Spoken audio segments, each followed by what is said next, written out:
Le récit reprend à l'entrée de Calvi. J'étais épuisé et il était temps de faire une vraie pause. Après l'effort, le réconfort. Vous avez choisi les gars? Vous voulez vraiment manger à Saint-Florent? Non, on se fait à Île-aux-Rousse le reste. C'est ce que je pensais, mais... Calvi. Citadelle. Citadelle de Calvi. Épuisant cette route des crêtes. Hein. Bitume défoncé, ça tourne. C'est pas mal. Oh putain, mon casque il est... C'est chouette, mais c'est pas mal.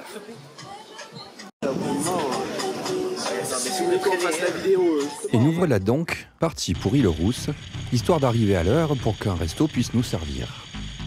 Alors je vous passe tout ce passage-là, qui est inintéressant en termes de paysage et de tracé de la route. C'est une zone principalement urbanisée, sans intérêt.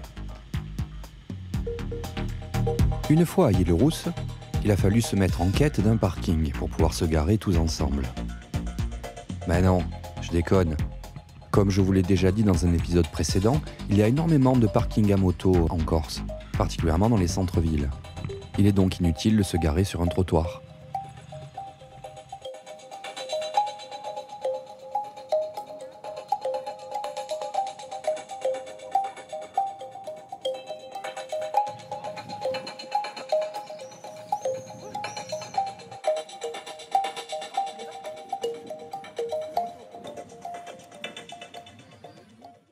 Après le repas, nous sommes partis pour Saint-Florent. La seule route qui y mène passe par les terres. Et elle est beaucoup plus intéressante pour des motos que la route de Calvi à Île-aux-Rousses.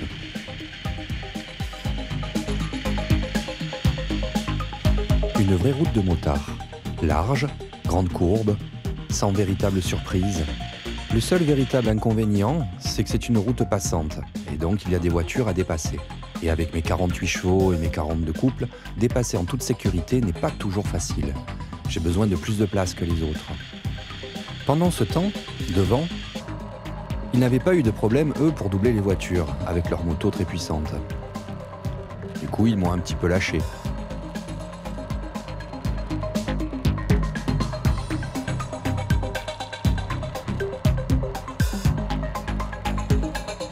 Une route sans surprise, je vous dis.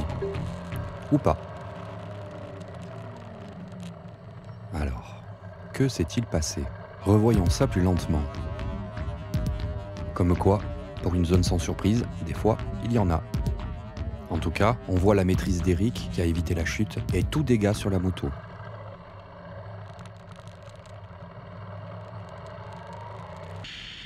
Et un bon moment plus tard, je rejoins enfin les copains. C'était le moment de se reposer un peu, de me raconter l'aventure d'Eric, et puis bien sûr de faire un petit selfie. Je suis là.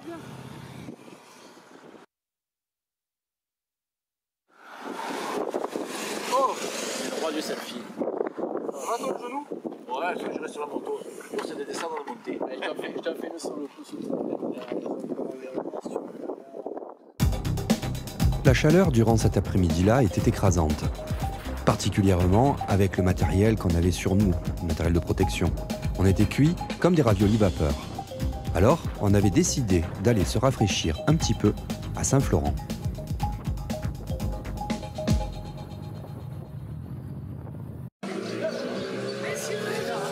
Les motards qui viennent manger une glace à Saint-Florent.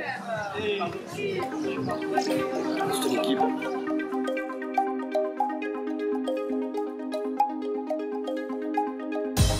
Et après avoir retrouvé une température humainement viable, nous sommes repartis, cette fois-ci pour notre point de chute pour la nuit, qui n'était autre que mon village d'enfance. Je n'y étais pas retourné depuis une bonne dizaine d'années. Et pour y aller, nous avons pris principalement les grands axes. Des routes sans aucune anecdote possible. Cela dit, il faisait encore chaud, alors Enzo avait trouvé une solution. Et puis c'est la montée au village en partant de Ponteleccia. C'est une route d'une dizaine de kilomètres, extrêmement étroite, et qui a été déclassée. Du coup, elle n'est plus du tout entretenue. Il faut être particulièrement prudent et vigilant sur cette route. Il y a énormément de pièges. Tout d'abord, ceux qu'on retrouve partout en Corse, comme les apics. Là, sur la caméra, ça donne pas, mais je vous garantis que c'est déjà bien haut et bien raide. Et puis le deuxième problème qu'on trouve souvent sur ces petites routes-là, ce sont les animaux, notamment les vaches.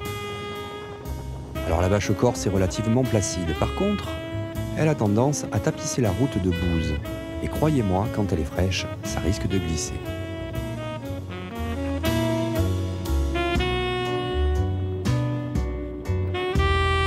Chaque hiver, cette route se dégrade un petit peu plus. Et dans quelques années, elle ne sera plus praticable, car elle se sera effondrée à divers endroits. Pour les grands adorateurs des virages, vous avez tout un passage qui sont que des petites épingles extrêmement étroites et serrées. Technique à prendre selon la moto que vous avez.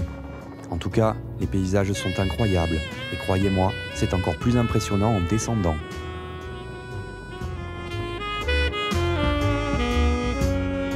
La visibilité est excellente sur cette route, heureusement.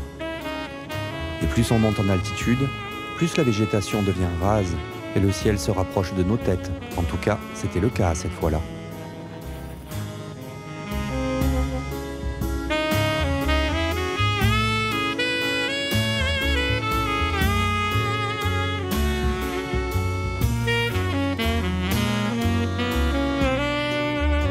Les vaches sont globalement habituées aux humains et n'ont pas peur ni des motos ni des voitures, ça n'est pas forcément le cas des veaux quand ils sont séparés de leur mère. Alors pour éviter de rester derrière trop longtemps et de les épuiser parce qu'ils paniquent et qu'ils courent tout droit, je les rabats vers un coin où ils peuvent s'échapper et je mets un petit coup d'accélérateur pour passer. Un bref passage à Gosta Road.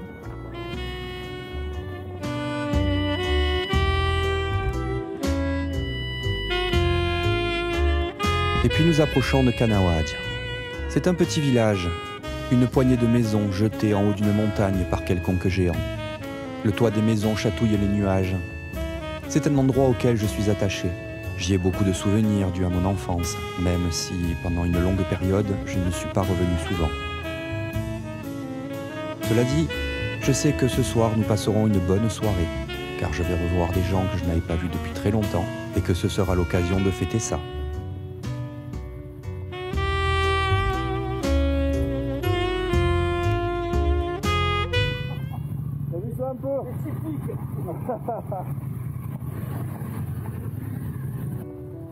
Restait plus qu'à ouvrir la maison, décharger les motos et s'installer pour la nuit. Et puis ensuite, on serait prêt pour l'apéro. Le programme de demain, c'est le Cap, avant de reprendre le bateau. Mais ça sera pour les prochains épisodes.